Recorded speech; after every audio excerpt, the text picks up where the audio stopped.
प्रशांत किशोर ने की बड़ी आलोचना। तेजस्वी यादव की घोषणाओं को बताया पूरी तरीके से फेल। अब क्या करेगी राजद। नमस्कार, कैपिटल टीवी बिहार देख रहे हैं आप और आपके साथ मैं हूं दिव्या। देखिए, बिहार विधानसभा चुनाव 2025 के करीब आते ही राज्य के प्रमुख राजनीतिक पार्टियां अपनी अपनी चुनावी घोषणाएं और योजनाओं को लेकर जनता के बीच अपनी पैठ बनाने की कोशिश कर रही है। इन योजनाओं को लेकर नेताओं द्वारा दिए जा रहे वादे चुनावी माहौल को गरमा रहे हैं। खास करके विपक्षी पार्टी आरजेडी के नेता और बिहार विधानसभा में नेता प्रतिपक्ष तेजस्वी यादव, जो इस बार बिहार की सत्ता में आने की पूरी कोशिश कर रहे हैं, वे अपनी योजनाओं का प्रचार प्रसार कर रहे हैं। तेजस्वी यादव ने अपनी पार्टी की तरफ से कई महत्वपूर्ण घोषणाएं की हैं, जिसमें से 200 यूनिट फ्री बिजली देने और माई बहन मान योजना जैसे बड़े वादे शामिल है। माई बहन मान योजना में तेजस्वी यादव ने यह घोषणा की कि बिहार की हर महिला को हर महीने 2500 रुपए दिए जाएंगे।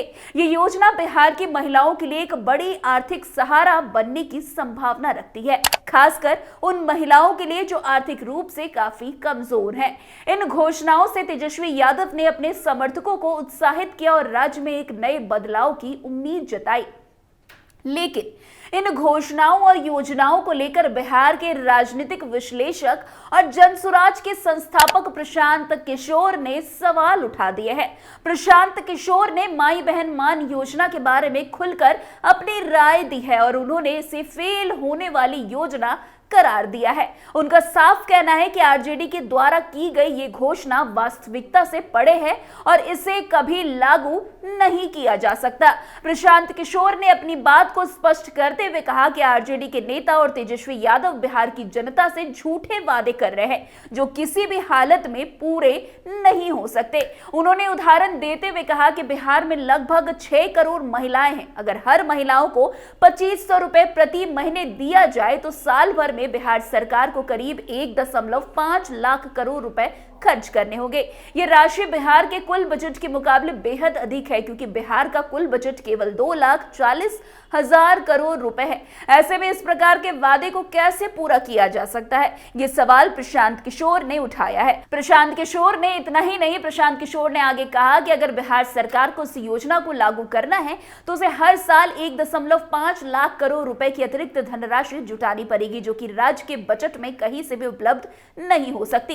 इस प्रकार के वादे केवल राजनीतिक प्रचार के लिए किए जा रहे हैं और इस तरह के झूठे वादों का जनता को कोई फायदा नहीं होने वाला। खैर, आप खुद सुने किस तरीके से प्रशांत किशोर ने तेजस्वी यादव की सारी घोषणाओं को झूठा करार दे दिया है। आपको बता दें, प्रशांत किशोर ने अपनी पार्टी जनसुराज के दृष्टिकोण को स्पष्ट किया। उन्होंने कहा कि जनसुराज आरजेडी जैसी पार्टियों की तरह जनता से झूठे वादे नहीं करता है। जनसुराज पार्टी हमेशा वही वादे करती है जिन्हें वो पूरी तरह से पूरा करने की क्षमता रखते हैं। उनका कहना है कि जो भी वादा किया जाएगा उसका पहले गहन अध्ययन किया जाएगा, ताकि जनता को यह स्पष्ट रूप से बताया जा सके कि वो वादा कैसे पूरा किया जाएगा। प्रशांत किशोर का साफ कहना है कि उनकी पार्टी चुनावी वादों को लेकर बेहद जिम्मेदार है और जनता से केवल उन वादों का ही आश्वासन देती है जिन्हें पूरा किया जा सके। उन्होंने ये भी कहा कि जनसुराज जनता के बीच अपनी योजनाओं और घोषणाओं को पूरी पारदर्शिता के साथ प्रस्तुत करेगी और उनकी योजनाओं का वास्तविकता से दूर दूर तक कोई संबंध नहीं होगा। यहाँ पर प्रशांत किशोर ने बिहार की राजनीतिक स्थिति पर भी बात की और ये बताया कि कैसे राजनीतिक दलों ने हमेशा जनता को उम्मीद और वादों के जाल में फंसाया है। वे मानते हैं कि बिहार के विकास के लिए केवल वादों नहीं बल्कि ठोस योजनाओं और उनके सही क्रियान्वयन की जरूरत है। प्रशांत किशोर की सोच इस बात पर आधारित है कि सिर्फ चुनावी नारेबाजी से बिहार का विकास नहीं हो सकता। इसके लिए सरकार को ठोस, व्यवहारिक और दूरदर्शी योजना तैयार करनी होगी।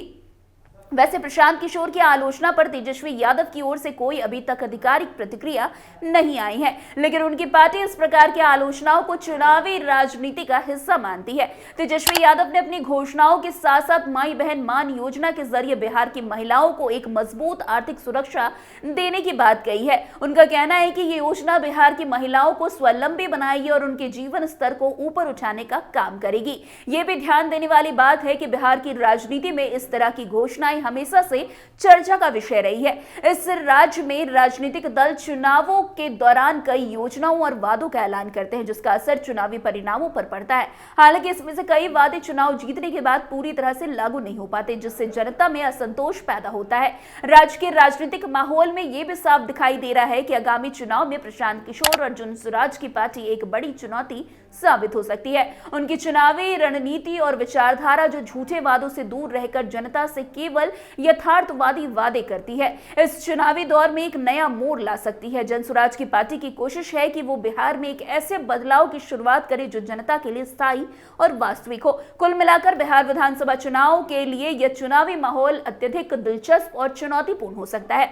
राजनीतिक दल अपनी अपनी योजनाओं और घोषणाओं के साथ जनता को आकर्षित करने की पूरी कोशिश कर रहे हैं। हालांकि ये सवाल में उठता है कि इन योजनाओं का वास्तविकता से कितना संबंध है और क्या वे चुनाव के बाद जमीन पर उतर पाती है या नहीं।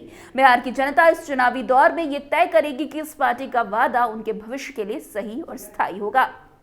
खैर, अब आने वाला समय ही बताएगा कि जितने भी तेजस्वी यादव के द्वारा वादे किए जा रहे हैं या आने वाले जो भी नेता हैं उनके द्वारा जो भी वादे किए जाएंगे या जो किए गए हैं वो कितना धरातल पर उतर पाता है। तो आज की इस खबर में बस इतना ही। अन्य खबरों में हमारे साथ ऐसे आगे बने रहें और देखते रहिए। तब तक के लिए कैपिटल टीवी बिहार। धन्यवाद।